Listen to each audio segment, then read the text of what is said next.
என்னுடைய குருநாதர் கூட நான் வந்து இந்த ஆன்மீகத்தை மீட்டு 2013 நான் வீடியோ போட்டேன். ஒரு 8 வீடியோ போட்டிருந்தேன், ஆங்கிலத்தில் போட்டிருந்தேன்.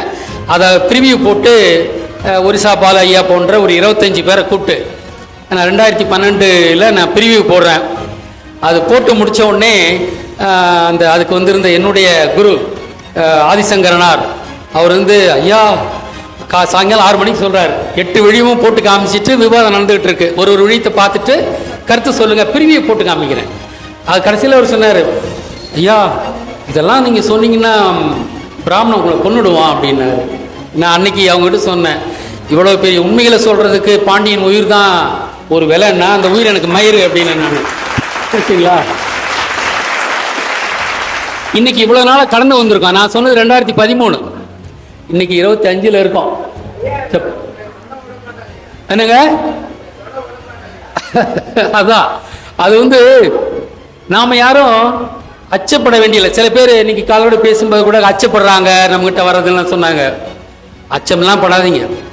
5ஆம் தமிழ் சங்கத்தை அதன் உறுப்பினர்களை மாணவர்களை யாரும் தொட முடியாது. இறையினுடைய அருள் நம்மகிட்ட இருக்கு. நாம் செய்யறது ஆண்டவர்கள் நமது கடவுளர்கள் தான் இல்லைங்களா. ஏன் ஆண்டவன்னு பேர் வந்ததுன்னா சிவன் அன்னைக்கு ஆண்டாரு, முருகன் ஆண்டாரு, ராவண இந்திரர்கள் நம்ம ஆண்டார்கள் எல்லாம் நமக்கு தெரியும். அதுக்கப்புறம் கிருஷ்ணன் ஆண்டாரா இல்லைங்களா, கிருஷ்ண ராஜா தானே. அதுக்கப்புறம் விஷ்ணு வந்து பரதராஜன் தானே, அவர் இந்தியாவை பூரா ஆண்டவர் அவர் தானே. அவங்களாம் ஆண்டவர்கள் தான். அதனால தான் நம்ம வந்து இங்கே விஷ்ணு ஆண்ட இடத்துல தான் நம்ம இதை நடத்தணும்னு சொல்லிதாங்க இந்த அரங்கத்தை இந்த ஊரில் திருச்சியில் நம்ம வச்சுருக்கிறோம் வச்சுங்களா. இங்கேருந்து தான் நாம் எழணும் அப்படின்ட்டு இதுக்கு நான் முதல்ல கூட்டம் போட்ட இடம் மதுரைங்க. 2019 கூட்டம் போட்டாங்க மதுரையில். திருப்பரங்குன்றதுக்கு முன்னாடி தியாகராஜர் கல்லூரிக்கு பக்கத்தில் ஒரு மலை இருக்குது, அங்கே ஒரு முருகன் கோயில் இருக்குது. அங்கே தான் நான் 60 பேர் உட்காந்து பேசணும். 2019ங்க டிசம்பர் மாதம் தான் நினைக்கிறேன். அப்போ பேசணும் நாங்கள். அது ஏன் அந்த இடத்துல நான் கூட்டம் போட்டேன்னா மதுரையில் தான் விழுந்தோம். பரசுராம வந்து பிடிச்சது மதுரையை, விழுந்த இடத்திலிருந்து நாம் எழ வேண்டும் அப்படின்னு நான் முதல் கூட்டம் போட்டது 2019. 65 பேர் கூப்பிட்டேன், 60 பேர் வந்திருந்தாங்க. அந்த தியாகராஜர் இன்ஜினியரிங் காலேஜ், அதாவது திருப்பரங்குன்றம் கோயிலுக்கு எதிர்த்தாப்புல இன்ஜினியரிங் காலேஜ், அதுக்கு பக்கத்தில் ஒரு மலை இருக்குது. அந்த மலை குன்றில் தான் நாங்கள் வந்து 60 பேர் ஒன்று கூடி 5ஆம் தமிழ் சங்கம் தொடங்குறதை பற்றி நாங்கள் பேசினோம். அதுக்கப்புறம் 2020 பிப்ரவரி மாதம் தொடங்கினோம். இப்போ அடுத்தது அதுக்கப்புறம் நாம் இளைஞர்களை ஆரம்பித்தோம், எல்லாம் பண்ணோம், ஆய்வுகள் நிறையா மேற்கொண்டோம்.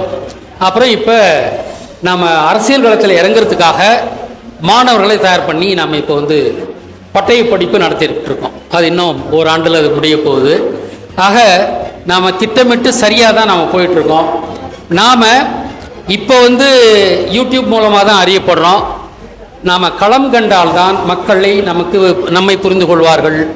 நாம் களங்கண்டு பேசும்போது தமிழகம் நம்மை திரும்பி பார்க்கும், நம்மை ஆதரிக்கும்.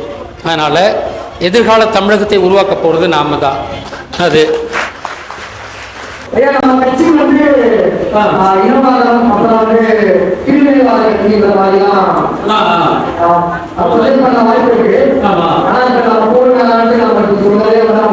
ஆமா, போர் வேணான்னு சொல்றோம். ஆனா அதே சமயத்துல சுயமரியாதை வேணும்னு சொல்றது தப்பு கிடையாது.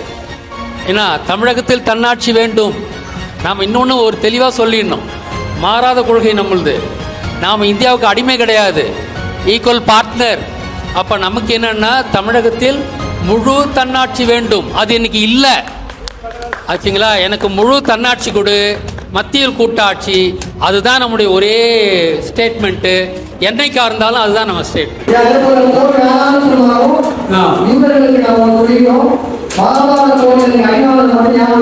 ஆமா, அதே தான். போர் என்று வந்தால் எல்லா கடவுளரும் எங்க பக்கம் தான் இருக்கிறாங்க. மகாபோர்ல வெற்றி கொண்ட கிருஷ்ணனும் எங்க ஆளு தான். அதனால எப்போ போர் வந்தாலும் தமிழருக்கு வெற்றி.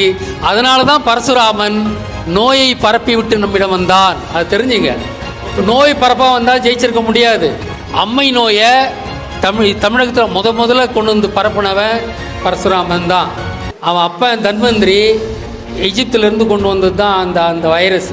ஈஜிப்தில் 10 பிளேகு கேள்விப்பட்டிருக்கீங்களா? 10 கொள்ளை நோய்கள். அதில் ஒன்று வந்து அம்மை நோய். அவன் மோசஸ்கிட்ட இருந்து கொண்டு வந்தது தான் அதுக்கப்புறம் 1700 வருஷம் கழித்து தன்வந்திரி கொண்டு வர்றான் தமிழ்நாட்டுக்கு. அவன் புள்ள பரசுராமன் தான் நமக்கு அம்மை நோயை பரப்பினான். ஆச்சுங்களா? வெல்க வெல்க வெல்க வெல்க வெல்க வெல்க.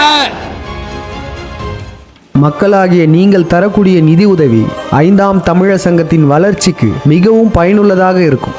உங்களால் முடிந்த நிதியுதவியை அளிக்க விரும்புவோர் திரையில் காணக்கூடிய இந்த ஜிபே நம்பர் மற்றும் இந்த அக்கௌண்ட் நம்பருக்கு பணம் செலுத்தலாம்.